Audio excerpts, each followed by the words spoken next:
हाँ जी, a very good evening to all of you. This is Devashish Pandey. Welcome you all to the next lecture of the भारतीय नागरिक सुरक्षा संहिता। कल की class में हम लोग इन्वेस्टिगेशन डील कर रहे थे। इन्वेस्टिगेशन का मेजर पार्ट जो है वो हमने डील कर लिया था। वी हैड टॉक्ड अबाउट कि सबसे पिछली क्लास में हमने बात करी थी कि एफआईआर क्या होती है, नॉन कॉग्निजेबल रिपोर्ट क्या होती है। कल की क्लास में हमने देखा था किस तरीके से विटनेसेस को बुलाने का पावर है पुलिस के पास in order to conduct the investigation and come to a police report. ठीक है।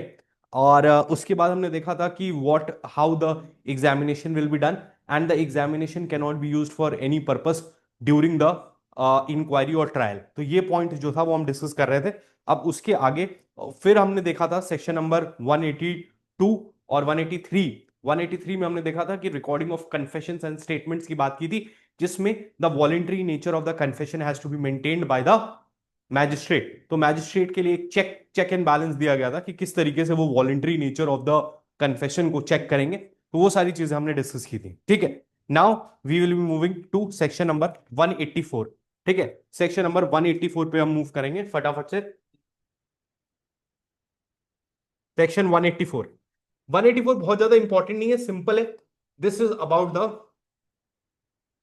Medical examination of victim of rape. Victim of rape. ठीक है।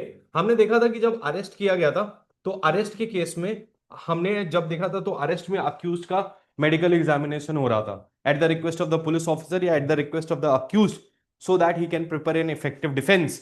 वहां पे भी मैंने आपको सेक्शन 164 184 लिखवाया था और मैंने ये कहा था कि जो अरेस्टेड पर्सन है उसका एग्जामिनेशन अरेस्ट के चैप्टर में होता है, जबकि जो विक्टिम है रेप की उसका अगर मेडिकल एग्जामिनेशन होना है तो that is done under section 184। तो 184 यही है जो बात करता है medical examination of the victim of rape की। इसमें बहुत ज्यादा कुछ समझने का नहीं है, सिंपल प्रोविजन है जो कहता है रेप हुआ है या अटेम्प्ट टू रेप है।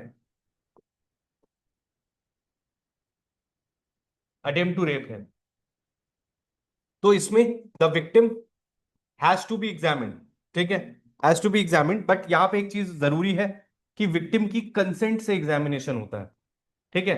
विक्टिम की कंसेंट से एग्जामिनेशन होता है। उसकी कंसेंट हो सकती है या अगर वो कंसेंट नहीं दे पा रही है तो उसकी फैमिली या गार्जियन की कंसेंट हो सकती है, but the consent is important to conduct the medical examination of a correct. Correct 51 very good Palak ji. तुम लोग इतने मस्त हो, आजकल मैं देखता रहता हूँ। एक छोटी सी बात, इतने जो जितने भी जेंजी बच्चे आ रहे हैं या सब आ रहे हैं वो अलग अलग तरीके से अपना नाम लिखते हैं, है ना। जैसे पलक जी ने लिखा हुआ है अपना नाम प्लक। वो तो काम मुझे समझ में आ जाता है। कल मैं देख रहा था, मेरे एक फ्रेंड है। ठीक है। एक सेकेंड, कोई ज्वाइन नहीं कर पा रहा है क्या?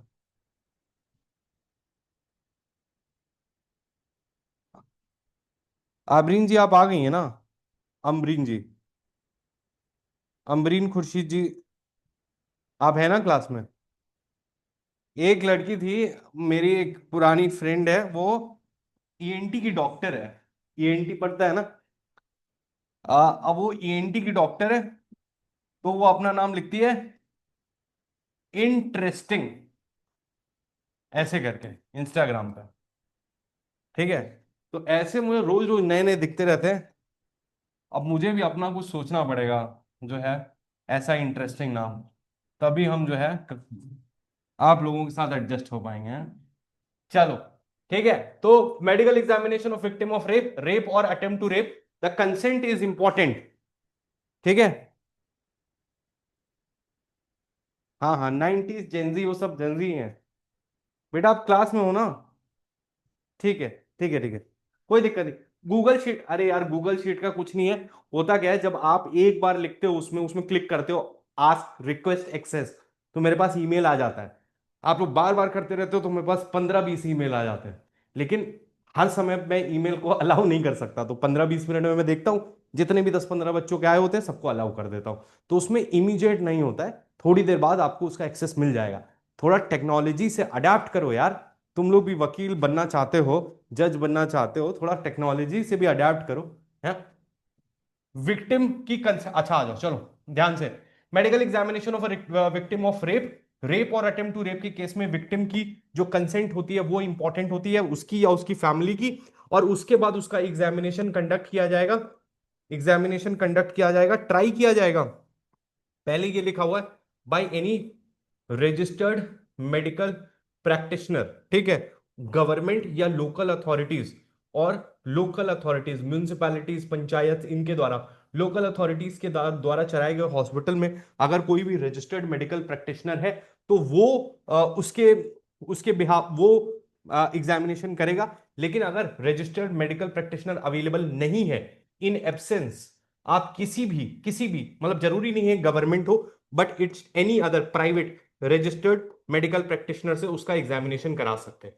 तो पहला प्रयास ये किया जाएगा कि गवर्नमेंट के हॉस्पिटल में जो रजिस्टर्ड मेडिकल प्रैक्टिशनर है उससे कराया जाए, ठीक है।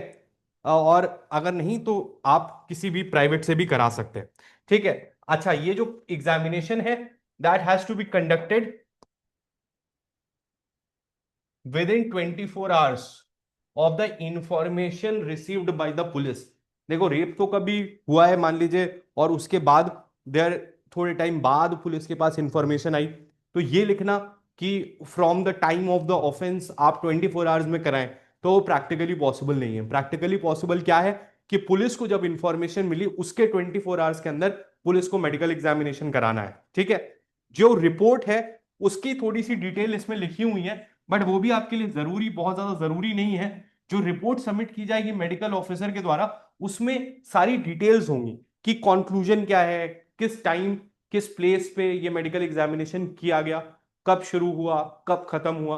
अगर आपका कंक्लूजन है कि रेप हुआ था या कोई भी सेक्सुअल ऑफेंस हुआ था, तो ऐसी परिस्थिति में you have to write the reasons of the same. तो बेसिकली एक डिटेल्ड रिपोर्ट चाहिए, एक एक सिंपल रिपोर्ट नहीं जिसमें लिख दिया है हाँ ऑफेंस हुआ है। if there is an offense that has been committed, ठीक है। हाँ नहीं, इसमें 16 किलोमीटर का कोई क्लॉज नहीं है, कोई भी रजिस्टर्ड मेडिकल प्रैक्टिशनर हो सकता है। और ये जो रिपोर्ट होगी ये आईयू को भेजी जाएगी, इन्वेस्टिगेटिंग ऑफिसर को जिसकी रिक्वेस्ट पे मेडिकल एग्जामिनेशन हुआ है, और जो आईयू है वो इसको मैजिस्ट्रेट के पास फॉरवर्ड करेगा, मैजिस्ट्रेट के पास फॉरवर्ड करेगा, ठीक है। तो ये चीज आपको याद रखनी 184 में, बहुत ज्यादा इंपॉर्टेंट नहीं है, सिंपल है, इसको इतना ही पढ़ना बहुत है। उसके बाद 185 आता है। सेक्शन 185 एक अलग पावर है पुलिस की विद रेफरेंस टू सर्च। इनकी पावर है search by police officer, search by police officer. देखो एक तो चीज थी जहां पे हमने सर्च वारंट देखा था, ठीक है। यहां पे विद इन 7 days, क्या कह रहे हो बेटा? विद इन 7 days का कोई क्लॉज है क्या? एक बार देख लेते हैं।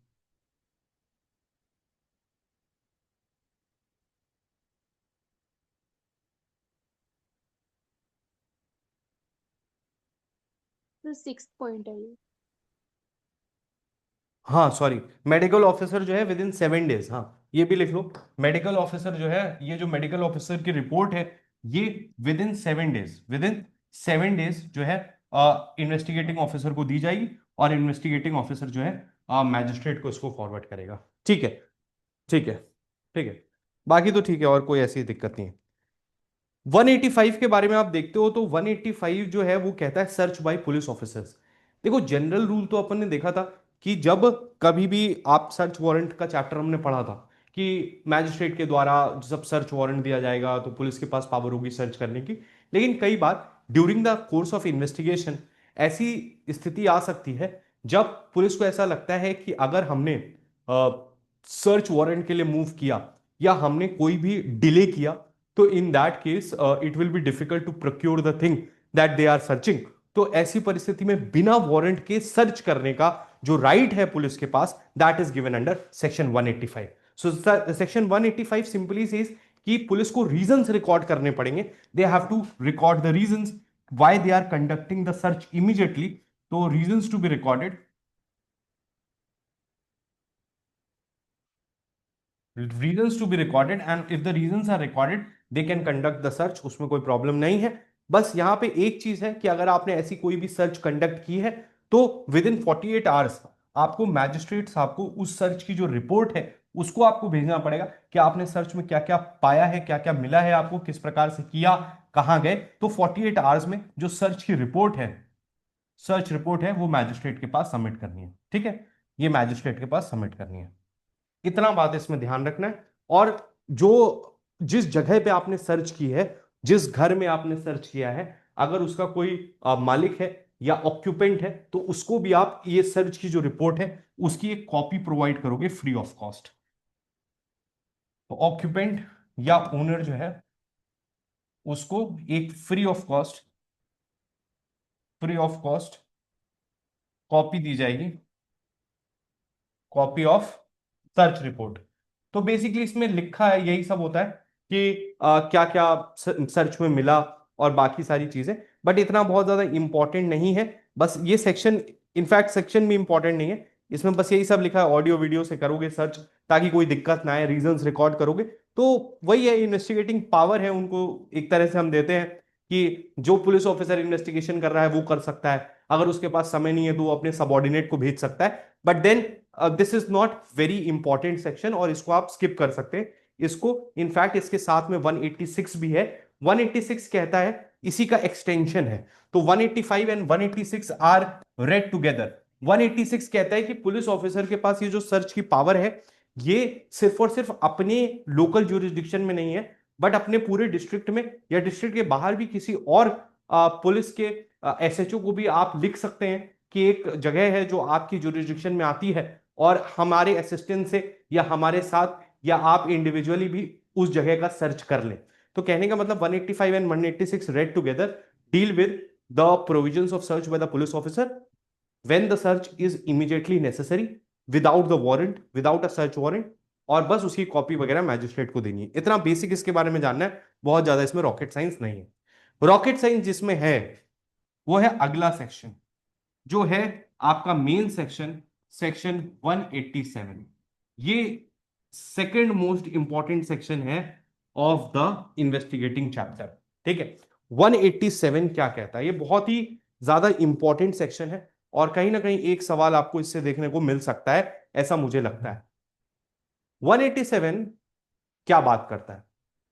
187 बात करता है कि अगर पुलिस ने किसी भी व्यक्ति को अरेस्ट किया, ध्यान से सुनना, और अरेस्ट करने के बाद 24 घंटे में इन्वेस्टिगेशन पूरी नहीं हो पाती है या इंट्रोगेशन भी पूरी नहीं हो पाती है, और पुलिस को लगता है कि इस व्यक्ति को जिसको हमने अरेस्ट किया है, हमें इसकी कस्टडी और समय के लिए चाहिए ताकि we can understand the facts of the case, या हम अपनी इन्वेस्टिगेशन को सही तरीके से कर पाए।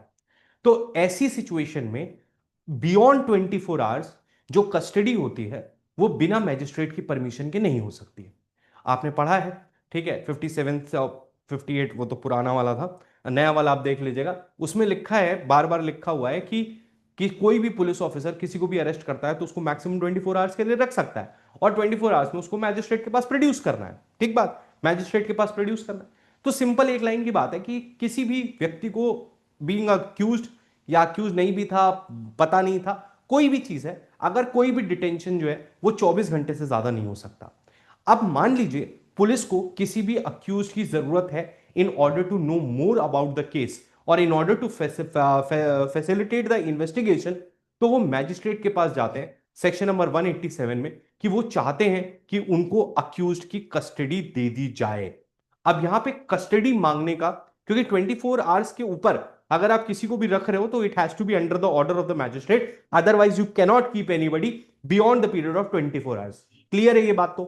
तो सेक्शन 187 बात करता है कि when investigation can not be completed in 24 hours, और सिंपली पुट कि आपको किसी भी अक्यूज को 24 घंटे से अधिक अपने पास रखना है because you want to interrogate, और यू थिंक कि उसको और भी कुछ पता है जिसको लिए आपको समय चाहिए। अब देखो यहां से कंसेप्ट सुनना, बिकॉज ये बहुत टेक्निकल सेक्शन है और बहुत सारी चीजें हैं जो इसमें आपको समझनी है।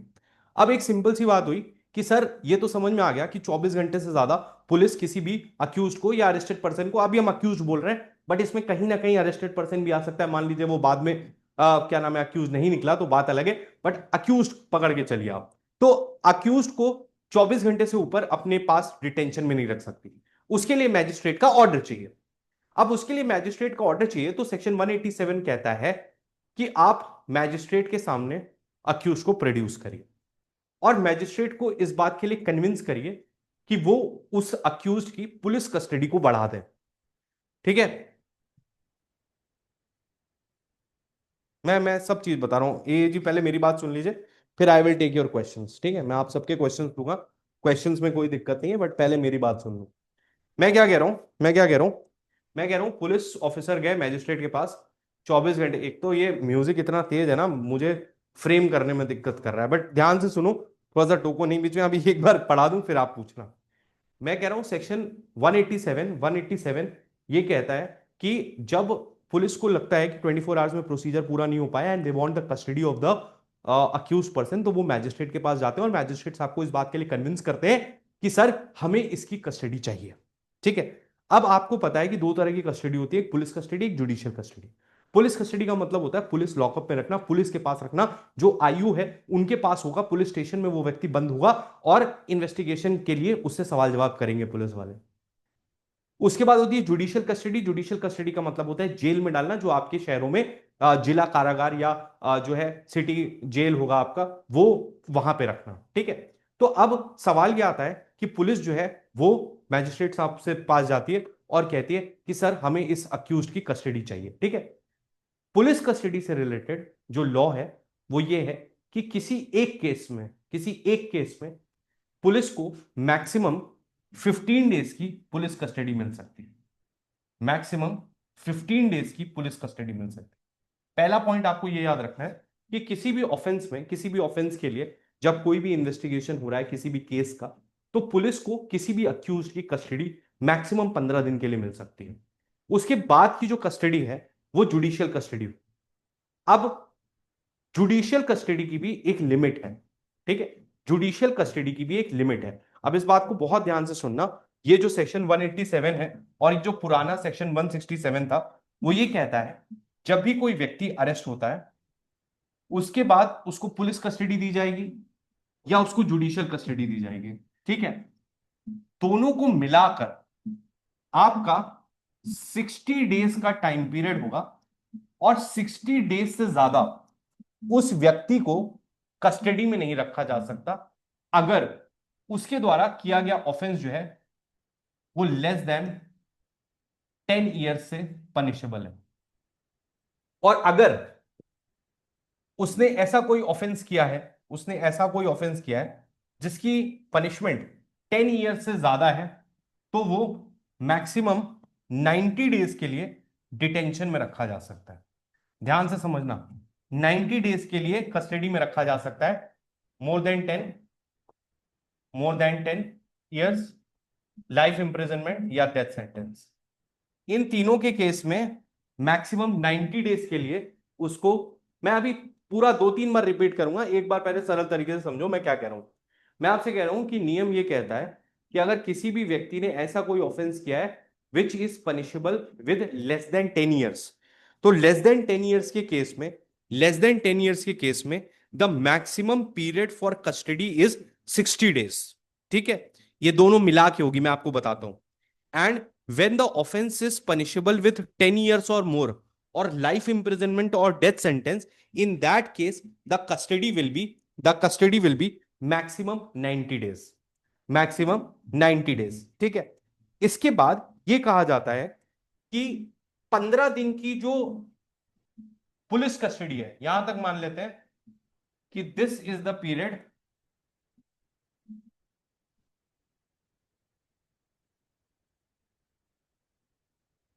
ध्यान से सुनो, ये हम मान लेते हैं कि this is the period of 40 days. यहां तक ये 40 डेज है। ठीक? तो लॉ कहता है कि इस पीरियड में, इस 40 डेज के बीच में कहीं पे भी आप 15 डेज की पुलिस कस्टडी दे सकते हो, पुलिस कस्टडी दे सकते हो इन 40 दिनों में। और इधर पे कहता है, अभी पहले समझ लो, आएगा समझ। इसमें कहता है कि 60 डेज, मान लीजिए 60 डेज यहां तक हुए, इनमें कहीं पे भी 15 डेज की पुलिस कस्टडी हो सकती है। उसके बाद जो कस्टडी होगी वो जुडिशियल कस्टडी होगी। मेरी बात ध्यान से सुनो, जब आप सेक्शन 167 सीआरपीसी पढ़ते थे तो that was different. Section 167 CrPC जो था वो कहता था जब भी किसी को अरेस्ट किया गया है तो शुरुआत के 15 दिन, स्टार्टिंग के जो 15 डेज होते हैं सिर्फ वो एक पुलिस कस्टडी हो सकती है, और उसके बाद की जो कस्टडी होगी वो नेसेसरली एक जुडिशियल कस्टडी होगी। लेकिन बीएनएसएस में एक चेंज किया गया है और ये कहा गया है कि देखो, पुलिस कस्टडी तो आप सिर्फ 15 दिन के लिए दे सकते हो, टोटल टोटल 15 दिन के लिए दे सकते हो। लेकिन ये 15 दिन कब के हो सकते हैं? तो फ्रॉम द अरेस्ट से 40 दिन तक ये 15 दिन की पुलिस कस्टडी कभी भी दी जा सकती है, 1 दिन की, 7 दिन की, 10 दिन की, ऐसे करके। और 90 डेज के केस में फर्स्ट 60 डेज में कभी भी 15 दिन की पुलिस कस्टडी हो सकती है। उसके बाद जो कस्टडी होगी वो हमेशा जुडिशियल कस्टडी होगी। उसके बाद जो भी कस्टडी होगी वो जुडिशियल कस्टडी होगी। मैं आपसे एक लाइन की बात कहना चाहता हूं कि सेक्शन 167 जो सीआरपीसी का था वो इतना कहता था कि अगर किसी को भी अरेस्ट किया गया है तो शुरुआत के 15 दिन आप उसको पुलिस कस्टडी में रख सकते हैं, उसके बाद बचे हुए 45 डेज इधर और जितने भी 75 डेज इधर, वो सारे जुडिशियल कस्टडी होगा। ये 167 सीआरपीसी कहता था। अब 167 सीआरपीसी को चेंज कर दिया गया है और अब ये कहा गया है कि किसी भी व्यक्ति को जब अरेस्ट किया जाता है तो अरेस्ट से इस वाले क्लॉज में लेस देन 10 years में शुरुआत के 40 दिन में किसी भी 15 दिन पुलिस कस्टडी दी जा सकती है, और 90 डेज के मतलब जब 10 साल से ऊपर है, लाइफ इंप्रिजनमेंट या डेथ सेंटेंस है, तो शुरुआत के 60 डेज में कभी भी पुलिस कस्टडी दी जा सकती है। और मैक्सिमम जो डिटेंशन होता है वो 60 डेज और 90 डेज होता है। इसका यह मतलब होता है कि अगर 60 और 90 डेज में इन्वेस्टिगेशन खत्म नहीं होती है तो जो अक्यूज्ड होता है उसके पास डिफॉल्ट बेल का अधिकार आ जाता है। किसका अधिकार आ जाता है? डिफॉल्ट बेल का। डिफॉल्ट बेल का। Now what is default bail? देखो, आपको पता है कि ऑफेंस होते हैं बेलेबल और नॉन बेलेबल, ठीक? आपको पता है बेल में मैटर ऑफ राइट होता है और नॉन बेलेबल में कोर्ट का डिस्क्रिशन होता है। लेकिन मान लीजिए कोई बेलेबल ऑफ नॉन बेलेबल, मान लेते हैं कोई एक नॉन बेलेबल ऑफेंस था, कोई एक नॉन बेलेबल ऑफेंस था जिसमें बेल को डिनाई कर दिया गया था, और अगर वो अक्यूज्ड जिसने 10 साल से कम पनिशमेंट वाला अपराध किया था वो अगर 60 डेज तक जेल में रह जाता है तो in that case he has the right to get default bail. उसके पास डिफॉल्ट बेल का अधिकार आ जाता है। डिफॉल्ट बेल का मतलब होता है कि if you are ready to furnish the security for the bail, your bail will be granted without the court using its discretion.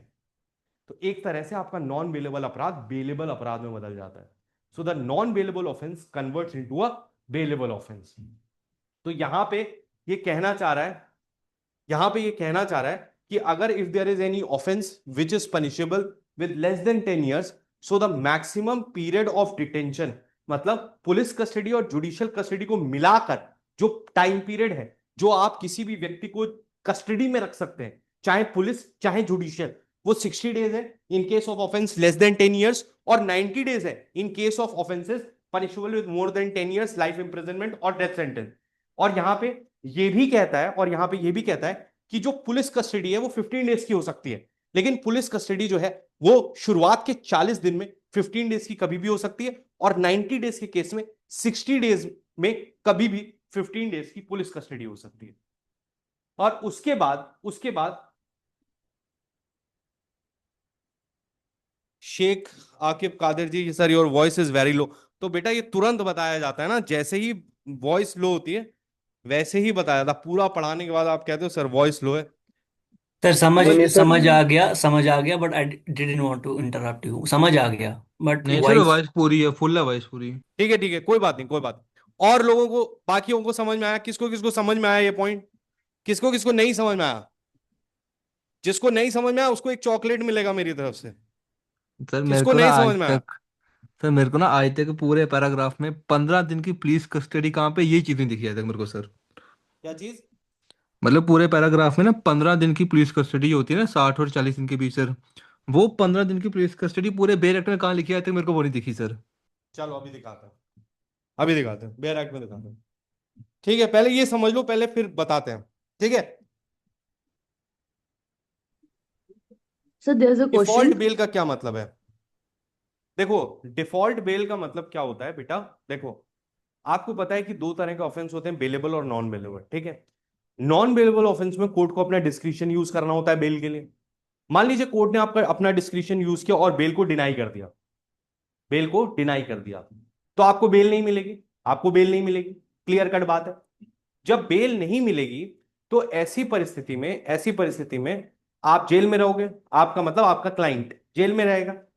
और ऐसी परिस्थिति में जब 60 डेज या 90 डेज का टाइम पीरियड खत्म हो जाएगा तो आपका जो नॉन बेलेबल ऑफेंस था वो एक तरह से बेलेबल ऑफेंस में कन्वर्ट हो जाएगा।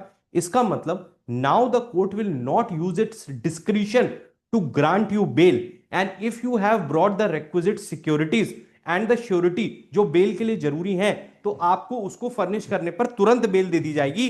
ये मतलब होता है, नहीं, ये मतलब होता है So there's deferred a bail का। question. ये जो 15 दिन का टाइम है बेटा, 15 दिन की पुलिस कस्टडी है, ये कैसे भी दी जा सकती है। एक साथ 15 दिन दी जाती है, एक दिन दी जाती है, 2 दिन दी जाती है, 3 दिन दी जाती है, 4 दिन दी जाती है।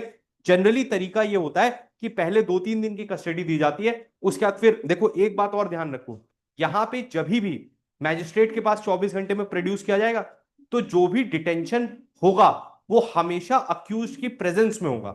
मतलब अगर देखो वैसे भी पुलिस ने अगर किसी को अरेस्ट किया तो 24 घंटे में मैजिस्ट्रेट के पास प्रोड्यूस ही करना है। जब आप उनके पास प्रोड्यूस करोगे तभी वो पुलिस को पुलिस कस्टडी देंगे, ठीक है। लेकिन मान लीजिए पुलिस की 3 दिन की कस्टडी दी, उसके बाद आपको फर्दर कस्टडी चाहिए तो आपको अक्यूज को फिर प्रेजेंट करना पड़ेगा। उसका ऑब्जेक्ट ये होता है कि मैजिस्ट्रेट साहब अक्यूज को देख लें कि ऐसा तो नहीं है कि इसके साथ मारपीट की जा रही है और ये बीमार पड़ गया है या कुछ भी हुआ है।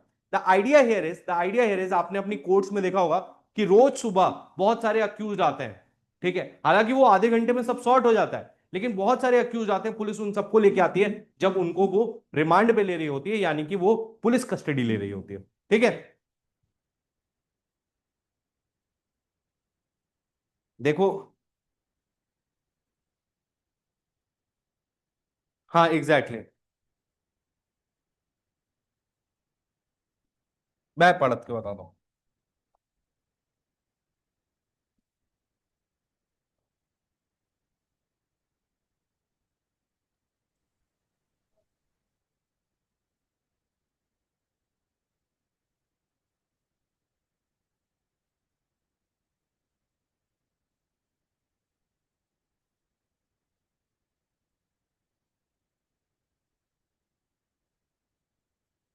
देखो पढ़ो, ध्यान से पढ़ना। Whenever any person is arrested and detained in custody, and it appears that investigation cannot be completed within a period of 24 hours, fixed by Section 58, and their grounds are of believing that the acquisition or information is well founded, मतलब उससे अभी और सूचना मिल सकती है। The officer in charge of the police station or the police officer making the investigation, if not below the rank of SI, shall forthwith transmit to the nearest magistrate a copy of the entries in the diary hereinafter specified and shall at the same time forward the accused to such magistrate। तो पहली चीज तो आपको यहां से ये समझनी, अच्छा पहले मेरी सुन लो फिर आई विल टेक क्वेश्चंस। मेरे प्यारे बच्चों आई विल टेक क्वेश्चंस, पहले मेरी एक बार बात सुन लो, इस सेक्शन को पढ़ लो, उसके बाद मेरे को बहुत ज्यादा बता लेने दो मेरे को। पहले मैं आपसे कह रहा हूं पहली चीज यहाँ पे ये है कि एक्यूज को प्रोड्यूस किया जाएगा मैजिस्ट्रेट के पास। मैजिस्ट्रेट की ज्यूरिसडिक्शन है या नहीं है ये मैंडेटरी नहीं है। Even the magistrate without jurisdiction उनके सामने भी प्रोड्यूस किया जा सकता है, देयर इज नो प्रॉब्लम, ठीक है। ये बात आपको समझ में आती है। उसके बाद कहता है the magistrate to whom the accused is forwarded under this section may irrespective of whether he has jurisdiction or not, उसको आप छोड़ दो, after taking consideration whether such person has been released on bail or his bail has been cancelled, authorize from time to time the detention of the accused in such custody as the magistrate may think fit for a term not exceeding 15 days। कौन कहता bare act में 15 days नहीं लेगा? For a term not exceeding 15 days in whole, ठीक है, और in part at any time during initial 40 or 60 days out of the detention period of 60 or 90 days as provided under subsection 3। और subsection 3 क्या कहता है? The magistrate may authorize the detention of the accused beyond the period of 15 days if he is satisfied that adequate ground exists, but no magistrate shall authorize the detention of the accused person under this subsection for a total period exceeding 90 days where the investigation relates to an offense punishable with death or 60 days जब उससे नीचे है। No magistrate shall उसके बाद ये तो समझ में आएगी आपको ठीक है, 40 डेज 60 डेज वाली बात। तो ये कहना चाहता है कि मैं आपको इसीलिए कह रहा हूं कि आप लोग परेशान मत हो, आप लोग सिर्फ मेरी बात सुनो और यकीन करो और चिल करो, ठीक है। एक सिंपल बात है, 15 दिन की पुलिस कस्टडी दी जा सकती है। 10 साल से कम सजा वाला ऑफेंस है तो 60 डेज की टोटल कस्टडी हो सकती है, जुडिशियल प्लस पुलिस। उसमें से इनिशियल 40 डेज में 15 दिन की पुलिस कस्टडी दी जा सकती है। And if the offence is punishable with more than 10 years life imprisonment or death sentence, in case the total custody police plus judicial can be 90 days, जिसके initial 60 days में any 15 days can be police custody। बताइए और बताइए। Sir here is a problem. जैसे section 167 CrPC में clearly लिखा था कि 15। फिर से एक बार इसको समझते हैं शांति से। मैं आपसे कह रहा हूं कि मान लीजिए कोई भी ऑफेंस हुआ है, पुलिस ऑफिसर ने किसी भी अक्यूज्ड को अरेस्ट किया है, 24 आवर्स में उसकी इन्वेस्टिगेशन पूरी नहीं हो पाई, उसको ऐसा लगता है कि मुझे अभी और सवाल जवाब करने, या इस व्यक्ति के पास और इंफॉर्मेशन है और मुझे इसको अपनी कस्टडी में रखना है ताकि I can question him more और I can gather more evidence, तो वो मैजिस्ट्रेट के पास प्रोड्यूस करेंगे, क्योंकि 24 आवर्स से ऊपर आप किसी भी व्यक्ति को पुलिस बिना मैजिस्ट्रेट के ऑर्डर के 24 आवर्स से ऊपर किसी को भी अपने डिटेंशन में नहीं रख सकती। जब आप मैजिस्ट्रेट के पास जाएंगे तो मैजिस्ट्रेट साहब से बोलेंगे साहब हमें पुलिस कस्टडी चाहिए।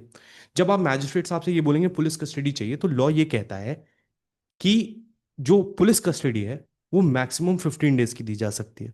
ठीक है, पहली बात।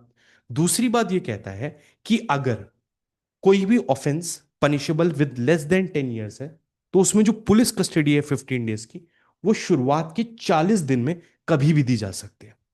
और अगर कोई ऐसा ऑफेंस है that is punishable with more than 10 years life imprisonment और डेथ सेंटेंस, तो उसमें शुरुआत के 60 डेज में कभी भी 15 दिन की पुलिस कस्टडी दी जा सकती है। और टोटल टाइम जो आप किसी भी अक्यूज को डिटेंशन में रख सकते हो वो 60 डेज और 90 डेज होता है, 10 years से कम और 10 years से ज्यादा में। इसका यह मतलब है कि एक लाइन की बात यह निकल के आती है that the total period of detention police custody plus judicial custody can be maximum 60 days in case of offense that is punishable with less than 10 years and 90 days in cases of offense punishable with more than 10 years। एक बार 60 दिन और 90 दिन का period खत्म हो जाता है, the accused gets the right of default bail. Default bail का मतलब यह होता है कि अगर आपकी बेल रिजेक्ट भी हुई थी पहले, या आपका ऑफेंस जो नॉन बेलेबल था, अब आपको कोर्ट के डिस्क्रिशन की जरूरत नहीं है। एक तरह से आपका नॉन बेलेबल ऑफेंस बेलेबल बन गया है। मतलब अगर आपने सिक्योरिटी और श्योरिटी को फर्निश कर दिया तो आपको इमीडिएटली बेल मिल जाएगी। ये कहता है सेक्शन 187 का क्लॉज कि आपको डिफॉल्ट बेल का अधिकार मिल जाएगा। एक और बात बहुत इंपॉर्टेंट याद रखना कि this 60 and 90 days is only with reference to the process of investigation। इसका मतलब है कि अगर 60 दिन या 90 दिन में इन्वेस्टिगेशन पूरी नहीं होती है तो आपको डिफॉल्ट बेल का राइट मिलेगा। अगर इन्वेस्टिगेशन पूरी हो जाती है तो आपको डिफॉल्ट बेल का अधिकार नहीं मिलेगा। इन्वेस्टिगेशन पूरा होना का मतलब होता है पुलिस रिपोर्ट को सबमिट होना, चार्जशीट को सबमिट होना या फाइनल रिपोर्ट को सबमिट होना। यानी कि 60, ये हम चैप्टर कौन सा पढ़ रहे हैं, इन्वेस्टिगेशन पढ़ रहे हैं, और यहां पे कई जगह लिखा हुआ है इस सेक्शन में इन्वेस्टिगेशन नॉट कंप्लीटेड इन 60 और 90 डेज। तो इंपॉर्टेंट ये है कि this is only for the process of investigation. ये बात भी बहुत अच्छे से ध्यान रखिएगा। कई बार ऐसा देखा गया है कि जैसे ही 60 दिन पूरे होने वाले होते हैं, 60वें दिन पे पुलिस चार्जशीट भेज देती है। ठीक है, तो ऐसी परिस्थिति में फिर आपको बेल का अधिकार नहीं है। बेल का अधिकार if there is delayed investigation. The idea is कि अगर आप इन्वेस्टिगेशन करने में 60 या 90 दिन से ज्यादा समय लगा रहे हो तो उस अक्यूज बेचारे को जेल में क्यों रखे हो, उसको छोड़ दो और फिर उसे सिक्योरिटी ले लो। जब वो सिक्योरिटी ले ली आपने, उसके बाद फिर जब जरूरत होगी तब बुला लेना। लेकिन अगर 60 या 90 दिन में इन्वेस्टिगेशन नहीं पूरी होती है तो आपको डिफॉल्ट बेल का अधिकार मिलता है। लेकिन अगर 60 और 90 डेज से पहले चार्जशीट फाइल हो गई या पुलिस रिपोर्ट फाइल हो गई टू बी प्रिसाइज, तो फिर आपको डिफॉल्ट बेल इसके अंदर नहीं मिलेगा, फिर आपको बेल के प्रोविजंस में ही जाना पड़ेगा। और वहां पे ऐसा कोई प्रोविजन नहीं है कि अगर डिले हुआ है इंक्वायरी में या डिले हुआ है ट्रायल में तो आपको ऑटोमेटिकली बेल मिल जाए। So this default bail principle is only with reference to investigation, not with reference to inquiry और ट्रायल। तो अगर चार्जशीट फाइल हो गई 58th डे, तो आप फिर डिफॉल्ट बेल का कंसेप्ट खत्म हो गया। ठीक है, अब क्लियर हुआ सबको? अब क्लियर हुआ? एग्जैक्टली जिसके भी सर। अभी पुलिस रिपोर्ट भी बताना है इसके बाद, और केस डायरी भी बताना है, पुलिस रिपोर्ट भी बताना है, काफी सारी। आज तो खत्म कर ही देते हैं यार इन्वेस्टिगेशन, नहीं तो बड़ी दिक्कत होगी। तो the next point is for authorising detention presence of the accused is mandatory. ये बात आपको पता है कि हर बार जो है अक्यूज्ड को प्रोड्यूस किया जाएगा। देखो पहली बार जब 24 घंटे में प्रोड्यूस करना होता है तब तो आपको उसको इन पर्सन लाना होता है। उसके बाद का जो डिटेंशन है that can be that can be audio video के थ्रू भी। ठीक है, उसके बाद जुडिशियल मैजिस्ट्रेट सेकंड क्लास जो है वो इंपावर्ड नहीं होते हैं until they are specially empowered by the high court. मतलब judicial magistrate first class can give यहाँ पे police custody, but judicial magistrate second class can not give unless and until judicial magistrate second class are empowered by the high court. ठीक है, women under 18 years of age जो है उनको remand home में या किसी सोशल इंस्टीट्यूशन में रखा जाएगा as the government has prescribed. ठीक है, अब एक और सिचुएशन आती है इसी में, एक्सटेंडेड सिचुएशन। वो ये है कि if no judicial magistrate is available. एक लाइन की बात आपको देखनी है, वैसे तो हमने बोला था कि any judicial magistrate having jurisdiction और not can go ahead with that. But अगर मान लेते हैं कि no judicial magistrate is available, तो आप एग्जीक्यूटिव मैजिस्ट्रेट के पास भी जा सकते हैं, यानी कि आपके डीएम एसडीएम एडीएम इनके पास भी जा सकते हैं। बट इनके पास जो मैक्सिमम टाइम है डिटेंशन को ऑथराइज करने का वो 7 डेज है। पुलिस कस्टडी इनके पास मैक्सिमम जो टाइम है वो 7 डेज है। इसका मतलब जब आप देख रहे थे तो जुडिशियल मैजिस्ट्रेट के पास तो अप टू 15 डेज है, लेकिन जो एग्जीक्यूटिव मैजिस्ट्रेट है वो मैक्सिमम 7 डेज की पुलिस कस्टडी को ऑथराइज कर सकता है। और उसके बाद 7 दिन में प्रिजम्पशन ये है कि कोई ना कोई जुडिशियल मैजिस्ट्रेट आ ही जाएंगे, तो एग्जीक्यूटिव मैजिस्ट्रेट पूरी फाइल और रिपोर्ट उनको फॉरवर्ड कर देंगे। और 7 दिन के आगे अगर बचे हुए 8 दिन के लिए डिटेंशन करना है तो दैट पुलिस कस्टडी देनी है, that can be decided by the judicial magistrate और द जुरिस्डिक्शन वाला मैजिस्ट्रेट। ठीक है, और अगर कोई भी मैजिस्ट्रेट जो पुलिस कस्टडी को ऑथराइज कर रहा है he is below the rank of CGM, मतलब जुडिशियल मैजिस्ट्रेट फर्स्ट क्लास है अगर जो पुलिस कस्टडी को ऑथराइज कर रहे हैं, तो they have to send the report to the CGM. मतलब द आइडिया इज कि सीजीएम या उससे ऊपर के लोगों को रिपोर्ट देने की जरूरत नहीं है, लेकिन सीजीएम से नीचे के अगर किसी मैजिस्ट्रेट के द्वारा, सीजीएम से नीचे जुडिशियल मैजिस्ट्रेट फर्स्ट क्लास ही बचा, क्योंकि सेकंड क्लास तो जब तक हाईकोर्ट के द्वारा एम्पावर्ड नहीं होंगे तब तक नहीं कर सकते हैं, तो they have to submit the report to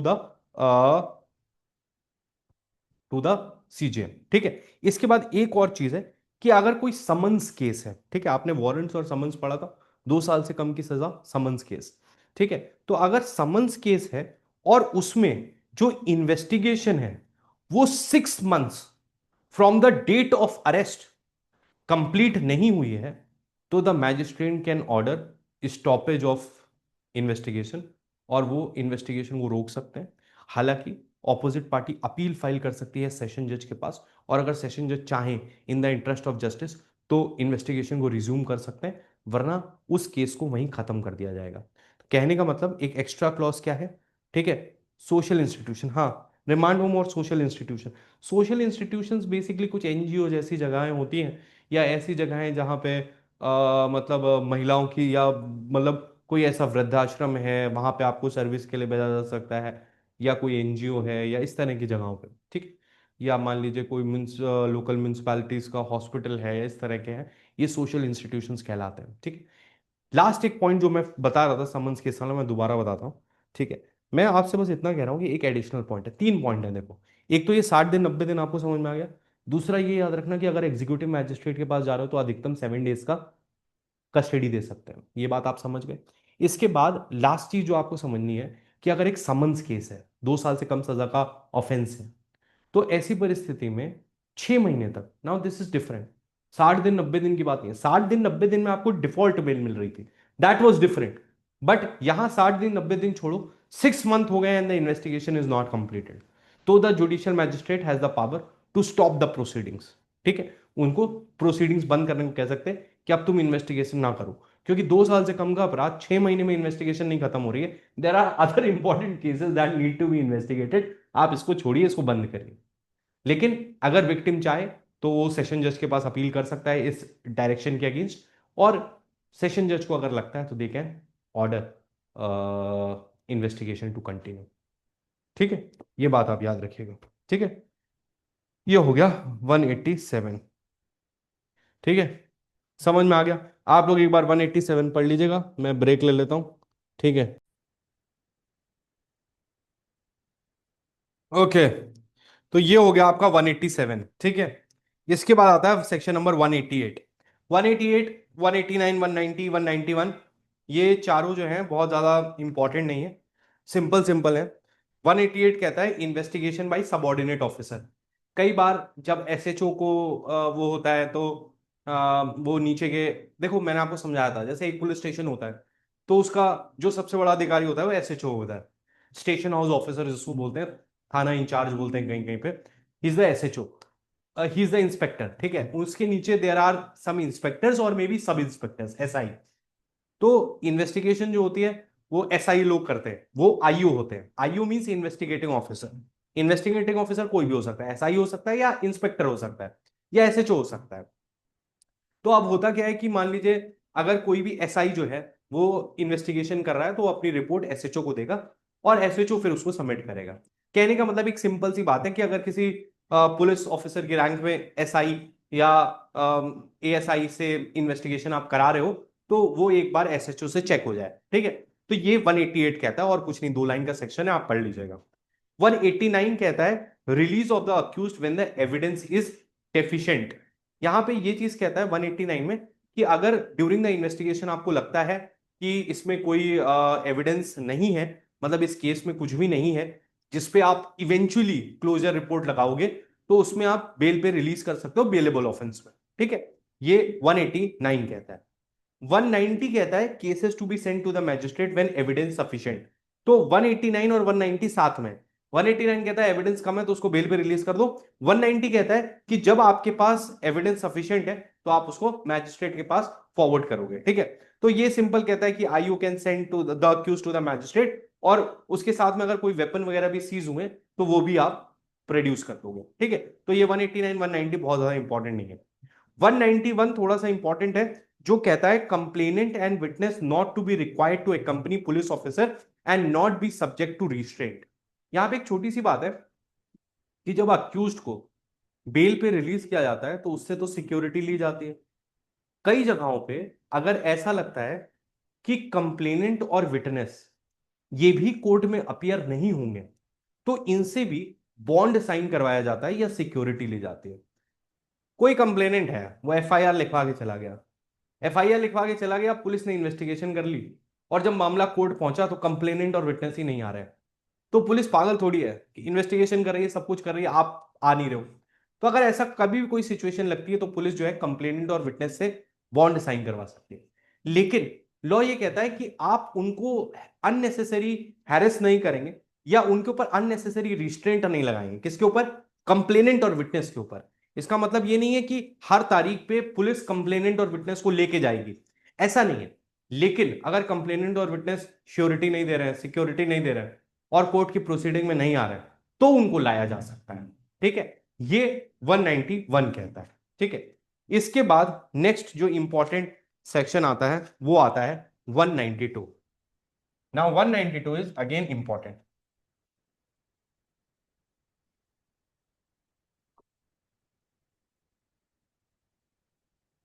that deals with case diary. ठीक है, आपको पता होगा 2 तरह की डायरी होती है।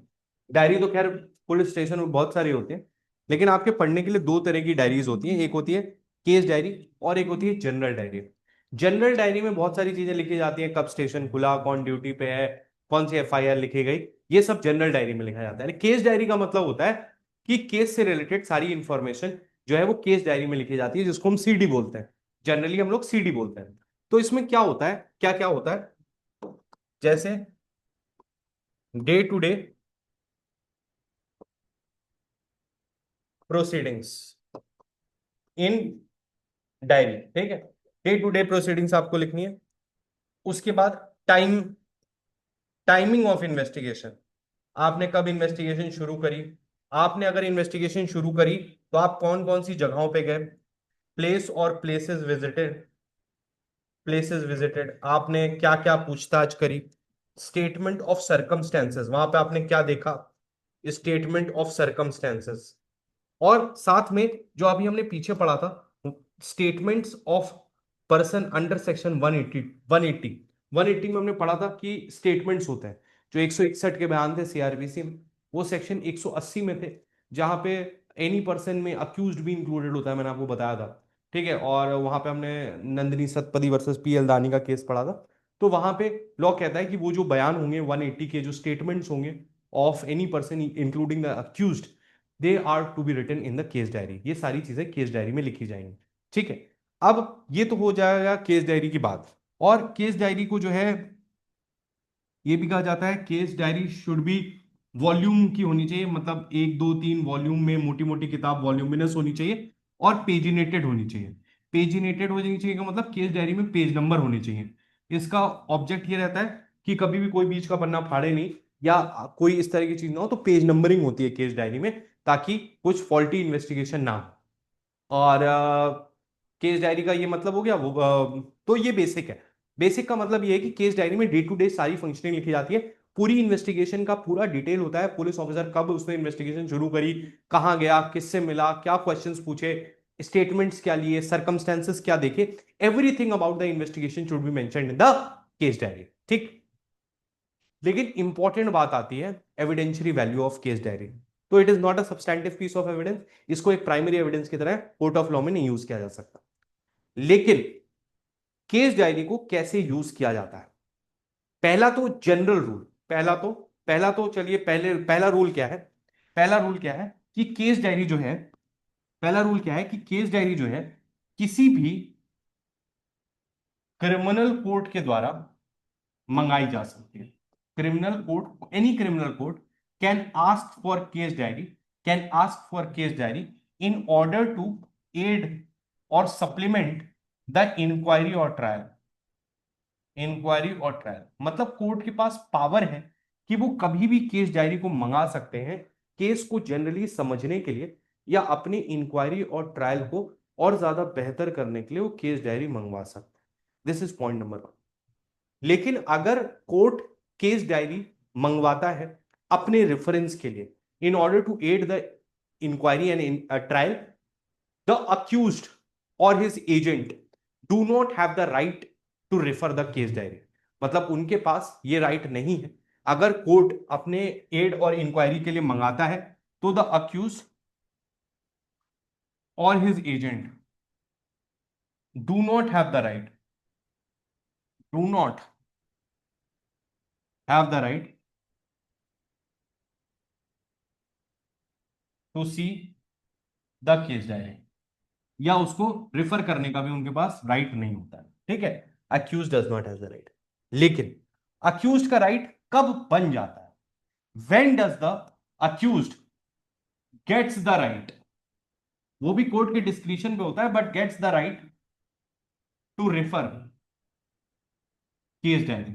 कब, दो सिचुएशंस, या तो पुलिस ऑफिसर ने केस डायरी को यूज किया हो, used for refreshing the memory, refreshing the memory, refreshing the memory, police officer ने रिफ्रेशिंग द मेमोरी के लिए यूज किया हो, या कोर्ट ने उस पुलिस ऑफिसर को कॉन्ट्रडिक्ट किया हो उस केस डायरी से, कॉन्ट्रडिक्ट किया हो केस डायरी से, तो by virtue of section 148 and 164 of Bharatiya Sakshya Adhiniyam the accused at the discretion of the court, मतलब at the approval from the court, court की कंसेंट से केस डायरी को रेफर कर सकता है।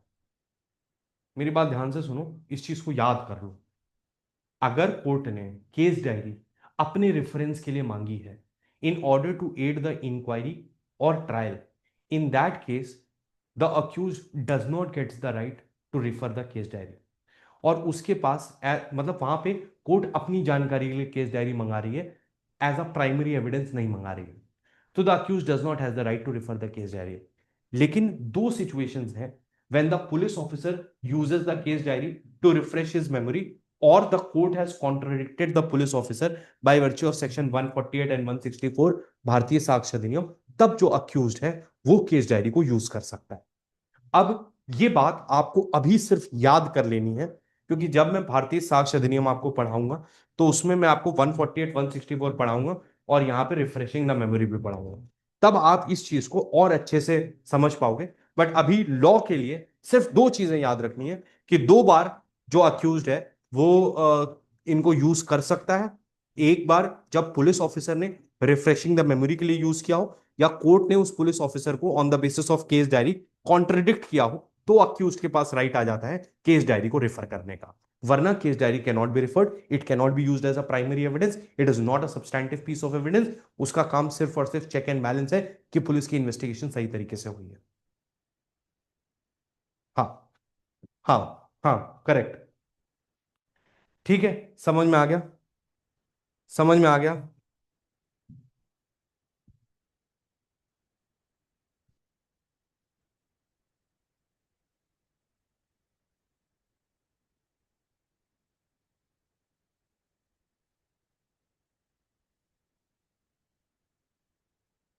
आ गया समझ में? आगे बढ़े। जी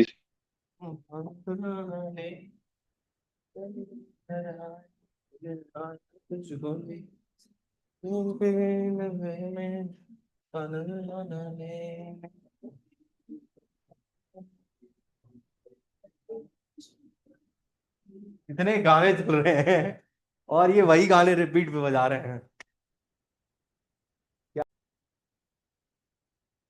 Section 193 deals with the report of the police on completion of investigation. अब हमने ये देखा, पूरा इन्वेस्टिगेशन का चैप्टर हमने देखा। एफआईआर से शुरू हुआ, एग्जामिनेशन ऑफ विटनेसेस हुए, कन्फेशंस हुए, मैजिस्ट्रेट के पास प्रोड्यूस किया गया, पुलिस कस्टडी ली गई, जुडिशियल कस्टडी ली गई, and now the investigation is complete. Now we are moving to the last leg of investigation, that is the report of the police on completion of investigation. ठीक है, देखिए अब police ने investigation करी और on the basis of evidence इनको अपनी report देनी। अब रिपोर्ट दो तरह की हो सकती है, और रिपोर्ट दो तरह की हो सकती है, या तो चार्जशीट हो सकती है, चार्जशीट जिसको हम चालान भी बोलते हैं, या फिर एफआर हो सकती है जिसको हम फाइनल रिपोर्ट या क्लोजर रिपोर्ट बोलते हैं, क्लोजर रिपोर्ट बोलते हैं। ठीक, सिंपल मतलब है, अगर ऑफेंस हुआ है तो चार्जशीट या चालान आएगा। That means the offence has been committed, the accused has identified everything. If the police comes to the conclusion that no offence has been committed, तो क्या आएगा? फाइनल रिपोर्ट या क्लोजर रिपोर्ट। ठीक है, समझ में आ गया? एक चीज और ध्यान रखना, मैं कल की क्लास में कॉग्निजेंस पढ़ाऊंगा। कल की क्लास बहुत इंपॉर्टेंट है, कॉग्निजेंस पढ़ाऊंगा पूरा मैं कल। ये भी पढ़ा दूंगा, ज्यूरिसडिक्शन भी, कॉग्निजेंस भी, तीन चार चीजें कल पढ़ा दूंगा। तो उससे पहले इस बात को ध्यान रखिएगा कि कॉग्निजेंस मैंने आपको शुरुआत की पहली क्लास में भी थोड़ा सा बताया था कि क्या होता है कि जब पुलिस रिपोर्ट सबमिट होती है तो पुलिस रिपोर्ट पर मैजिस्ट्रेट साहब कॉग्निजेंस लेते हैं, पुलिस रिपोर्ट पर मैजिस्ट्रेट साहब कॉग्निजेंस लेते हैं। ठीक है, क्लास टाइमिंग लास्ट में डिस्कस कर लेंगे। पुलिस रिपोर्ट पे मैजिस्ट्रेट साहब कॉग्निजेंस ले लेते हैं, ठीक बात, ये आपको पता है। अब पुलिस रिपोर्ट पे मैजिस्ट्रेट साहब जो है वो कॉग्निजेंस लेते हैं। तो अगर पुलिस ने पुलिस रिपोर्ट दी है तो उसमें दो चीजें हो सकती हैं, या तो चालान चार्जशीट है यानी कि the offence has been committed, और there has been a FR और the closure report, final report या क्लोजर रिपोर्ट। अब इसमें क्या क्या चीजें होंगी, ठीक है? देखो अब क्या होता है, इसका थोड़ा सा चार्ट देख। मान लीजिए पुलिस ने चार्जशीट फाइल करी, और ये एक्स्ट्रा है, ये मतलब डायरेक्टली आपके प्रोविजन में नहीं लिखा हुआ है बेल एक्ट में, लेकिन ये आपको पढ़ना है तो इसलिए मैं आपको बता रहा हूं। मान लीजिए पुलिस ने चार्जशीट फाइल करी, चार्जशीट का मतलब पुलिस का कंक्लूजन आ गया है that the offence has been committed. तो अब जो मैजिस्ट्रेट साहब होंगे उनके पास क्या ऑप्शन है? So this chart primarily deals की what the magistrate can, magistrate's power, ये मैजिस्ट्रेट्स पावर के बारे में बात कर रहा है, या मैजिस्ट्रेट क्या क्या कर सकते हैं। तो मान लीजिए चार्जशीट फाइल हुई है या चालान फाइल हुआ है, मतलब पुलिस ने कहा है कि ऑफेंस हुआ है। तो इसमें पहला ऑप्शन जो उनके पास रहता है कि वो है कि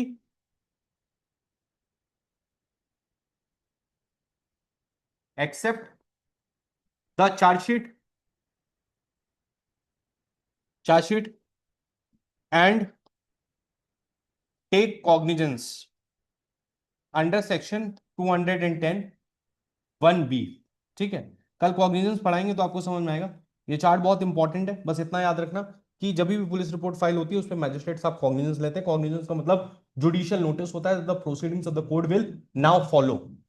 तो पहली चीज है accept the chargesheet and take the cognizance. ठीक है, उसके बाद क्या कर सकते हैं, decide to reject the chargesheet and drop prosecution prosecution drop prosecution. ठीक है, ड्रॉप द प्रोसिक्यूशन या drop the proceedings, drop the proceedings. ठीक, decide to reject the chargesheet and drop the prosecution. ठीक है, या फिर क्या कर सकते हैं, या फिर क्या कर सकते हैं, direct further investigation, direct further investigation investigation ये फर्दर इन्वेस्टिगेशन जो है वो आपकी 175(3) में जाती है। ठीक है, ये तीनों काम कर सकते हैं। मान लीजिए क्लोजर रिपोर्ट फाइल होती है, मान लेते हैं, अभी पहले पूरा चार्ट बन जाने दो फिर समझ में आएगा। क्लोजर रिपोर्ट फाइल होती है तो दो ऑप्शंस हैं इनके पास, या तो या तो या तो decide to accept the FR and drop proceedings, या तो ये कर सकते हैं या फिर रिजेक्ट कर देंगे, रिजेक्ट द एफआर को रिजेक्ट कर देंगे, रिजेक्ट द एफआर। अगर रिजेक्ट करते हैं तो दो चीजें हो सकती हैं,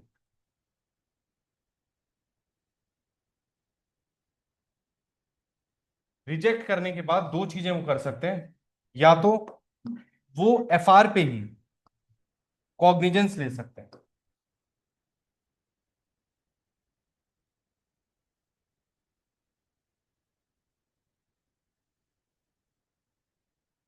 या फिर या फिर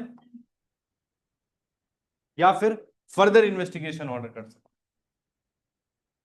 फर्दर इन्वेस्टिगेशन ऑर्डर कर सकते हैं, जैसे कि उन्होंने अकरेंस रिपोर्ट में किया था 175(3) में। ठीक है, अब क्या होगा अगर इन्होंने एफआर को एक्सेप्ट कर लिया है, डिसाइडेड टू एफआर एक्सेप्ट कर लिया है, या फिर यहां पे अगर इन्होंने they decided to accept the FR, या फिर they have decided to reject the chargesheet, इन दोनों ही केसेस में आपकी प्रोटेस्ट पिटिशन लगेगी, प्रोटेस्ट पिटिशन लगेगी, प्रोटेस्ट पिटिशन लगेगी। इन दोनों ही केसेस में प्रोटेस्ट पिटिशन लगेगी।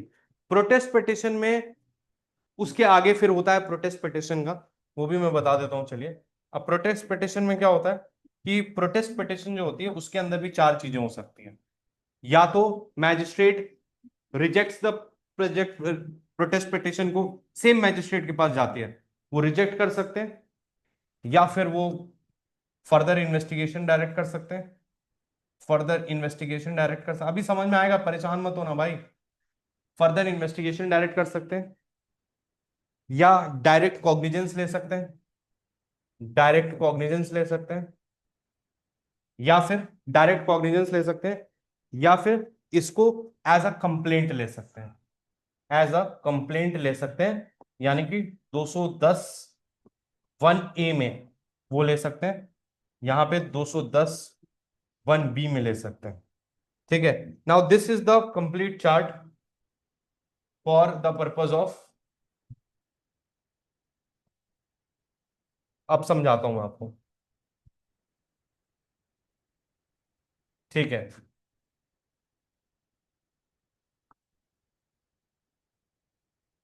ठीक है, अब ध्यान से सुनना। मैं आपसे कह रहा हूं कि जब भी कोई पुलिस अपने कंक्लूजन पे आती है, चाहो तो एक बार फोटो लेना हो ले लो।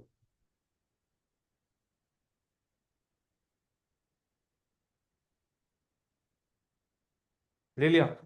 अब देखो, मैं आपसे कह रहा हूं कि क्या होता है कि पुलिस जब अपनी इन्वेस्टिगेशन को कंप्लीट करती है, पुलिस रिपोर्ट फाइल करती है, तो पुलिस रिपोर्ट में दो चीजें हो सकती हैं। Either the police has come to the conclusion that the offence has been committed, तो ऐसी परिस्थिति में they will submit the chargesheet और द चालान। और अगर उनको ऐसा लगता है no offence has been committed, in that case they will file the closure report और द एफआर फाइनल रिपोर्ट। जब भी कोई पुलिस रिपोर्ट फाइल होती है तो उसमें मैजिस्ट्रेट कॉग्निजेंस लेते हैं। तो पहला तो चीज है, अगर चार्जशीट फाइल हुई थी तो मैजिस्ट्रेट साहब ने उसमें डायरेक्ट कॉग्निजेंस ले लिया।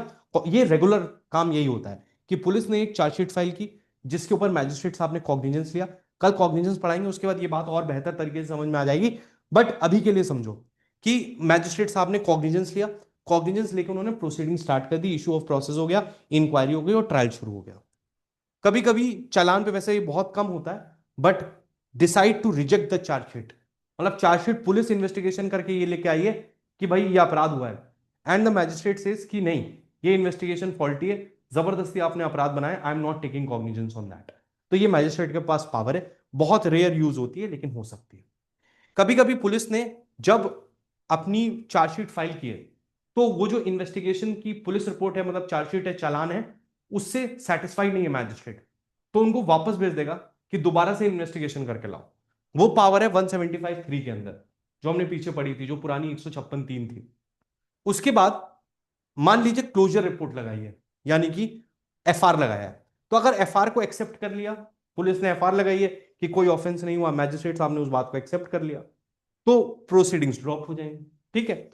लेकिन अगर उन्होंने रिजेक्ट कर दिया, पुलिस लेके आई कि कोई अपराध नहीं हुआ है, लेकिन मैजिस्ट्रेट साहब ने कहा नहीं, ये कोई ना कोई साठगांठ थी, तो वो क्या करेंगे, वो डायरेक्ट कॉग्निजेंस ले सकते। वो कह रहे हैं तुमने एफआर लगाई है, कोई दिक्कत नहीं, हम कॉग्निजेंस ले रहे हैं, हम आगे का इंक्वायरी और ट्रायल करेंगे। ठीक है। या फिर वो उनको कह सकते हैं दोबारा से जाके इन्वेस्टिगेट करो 175(3) में। ठीक है। अगर they have decided to reject the chargesheet या उन्होंने एफआर को एक्सेप्ट कर लिया है, तो द विक्टिम और the prosecution can apply for protest petition. ये जो प्रोटेस्ट पिटिशन होती है ये सेम मैजिस्ट्रेट के पास जाती है, और मैजिस्ट्रेट साहब जो है प्रोटेस्ट पिटिशन को या तो रिजेक्ट कर सकते हैं, या फिर फर्दर इन्वेस्टिगेशन 175(3) में ऑर्डर कर सकते हैं, या फिर वो उस पर कॉग्निजेंस ले सकते हैं जैसे यहां पे लिया था, या फिर वो एक कंप्लेंट केस की तरह उसका कॉग्निजेंस ले सकते हैं। दिस इज द प्रोसेस जो एक मैजिस्ट्रेट के पास ऑप्शंस होते हैं when a police report has been filed. ठीक है। बोलो, किसी को समझ में आया? कोई है जिसको ये बात समझ में आई हो? सर चार्जशीट का यस सर जी पूछिए। चार्जशीट का चालान वाला